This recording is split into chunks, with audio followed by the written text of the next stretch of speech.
ईश्वर श्यामा श्याम को नहीं प्रसन्न कर लिया, उनका यश नहीं गाया, उनका नाम जप नहीं किया किशोरी किशोर का, तो क्या किया? व्यर्थ गया तुम्हारा जीवन। ऐसे ऐसे वीर हुए कि अकेले पूरे विश्व को परास्त कर दिया।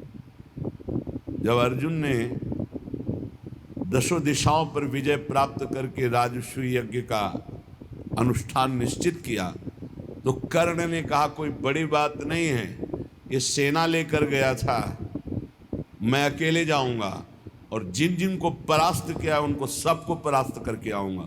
ऐसा ही किया, अकेले वीर केवल धनुष के बल से पूरे विश्व को परास्त किया। भगवान सूर्य के अंश से प्रकट हुआ अर्जुन के समस्त भाइयों में बड़ा भाई है, कुंती नंदन कर्ण है। कहाँ रहा, कहाँ रही इनकी वीरता, कहाँ रही? केवल गाथाएं इतिहास में, सत्ता ही खत्म। अगर भगवान की प्राप्ति नहीं हुई तो कुछ नहीं, बड़े बड़े वीर हो गए। जब बड़े बड़े दिक्पालों के सामने जाकर बाणासुर भुजा ठोकता तो चिघाड़ मारकर भाग पड़ते।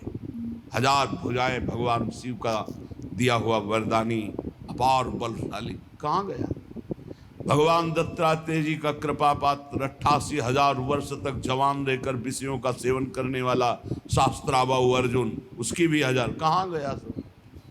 तुम्हारा क्या नाम होगा? तुम क्या दो भुजा है? कितनी चौड़ी छाती है, कितनी है? तुम ऐसे तो नहीं हो कि पत्थर में मारो तो पत्थर चकनाचूर हो जाए, एक ईंटा कस के मार दे तो मर जाओगे। ये कितना बड़ा बल है, क्या यश कमाल लोगे? हाँ, थोड़ा प्रोटीन वोटीन खा के ऐसे तो वो किस काम में आएंगे? काम को परास्त कर पाओगे इससे? क्रोध को, लोभ को, मोह को? तो जाना तो नरक ही पड़ेगा। यमराज के सामने थोड़ी वह बाटी दिखाओगे। नाम जप करो।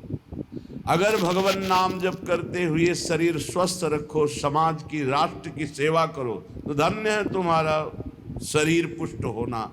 और केवल फोटो में, वीडियो में आ गए, थोड़ा चार लोग वाह वाह कर दिए, न नाम जपा, न भगवान का आश्रय लिया, न जीवों पर दया की, राक्षस बन करके मांस खा के अपने मांस को बढ़ाकर फोटो खिंचवा लिए। वो फोटो भी नष्ट होगी और जो खिंचवाया वो शरीर भी नष्ट होगा, और जो पाप किए वो दुर्गति नरक में भोगनी पड़ेगी। अब इस अध्यात्म को, इस सत्य को सुनना कौन पसंद करेगा? होश में हो जाओ, अभी होश में। अंतिम निर्णय में, फाइनल में जब पहुंचोगे तो किसी काम के नहीं रहोगे।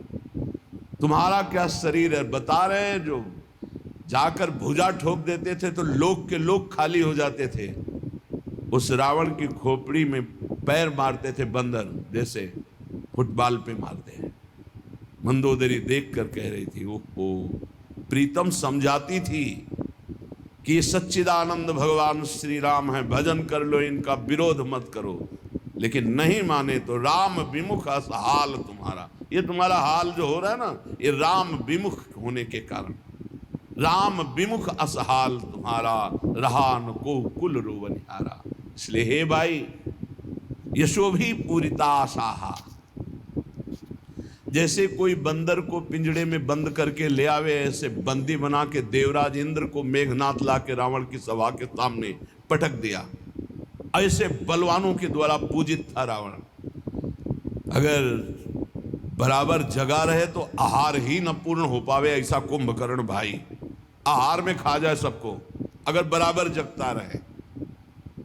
नरांतक, देवांतक, ऐसी सभा के प्रवेश करने में दिक्पाल देवता कांपते थे। हनुमान जी ने देखा है महिमा उसकी। जिस समय सभा में ले गए तो कर जोरे सुर दिसिप विनीता, भ्रकुट बिलोकत सकल सभीता। वहां सिंहवत राम भक्त की गर्जना, जय श्री राम। कोई डर नहीं, कोई हाथ जोड़ना नहीं, कोई समझाना, होश में हो जा।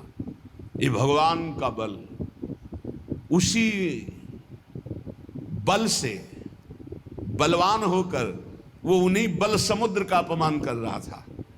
उसके अंदर जो बल था भगवान का ही बल था, जीव समझ नहीं पाता। इसलिए बल का अभिमान, धन का अभिमान, ज्ञान का अभिमान, विद्वता का, कई तरह के, ये सब व्यर्थ है। किस बात का अभिमान? हम बार बार कह रहे, कल एक प्रश्नकर्ता कह रहे थे कि अभिमान का त्याग नहीं हो रहा। कैसे त्याग? एक रोम गिर जाए तो आप उसे उठा के लगा नहीं सकते हो। तुम क्या कर सकते हो? अपना बुरा कर सकते हो।